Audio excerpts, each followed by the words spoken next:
Quelle a été la plus grosse erreur de ta vie? C'est le jour où j'ai oublié mon fils dans le micro-ondes.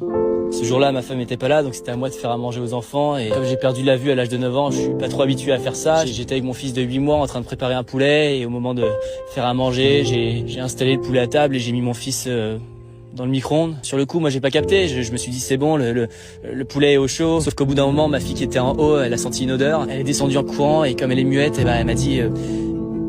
il m'a rien dit, mais il m'a fait comprendre que quelque chose n'allait pas bien. Elle a commencé à faire des gestes dans tous les sens. Au début, je me suis dit mais qu'est-ce qu'elle fait? Pourquoi elle joue avec moi? Moi, je l'ai engueulée. Je lui ai dit Annabelle, tu arrêtes. Arrête Annabelle, c'est pas le moment de jouer. Là, on va manger, installe-toi. Sauf que là, au moment de mettre le bavoir à mon fils, je me suis rendu compte que c'était le poulet qui était installé sur la table. À partir de ce moment-là, le ciel me tombe sur la tête. Ma femme revient pile au bon moment et là, elle m'engueule. Elle me dit putain, mais qu'est-ce que t'as fait? Pourquoi t'as pas chauffé le poulet? Il est froid. Heureusement, on a réussi à sauver Mathias. On a réussi à le sortir sain et sauf du micro-ondes. Alors bon, il est un peu coloré, mais moi ça me plaît. Je fais souvent des petites blagues. Regarde, chérie, notre fils il vient des îles. Elle, ça la fait pas trop rire, non?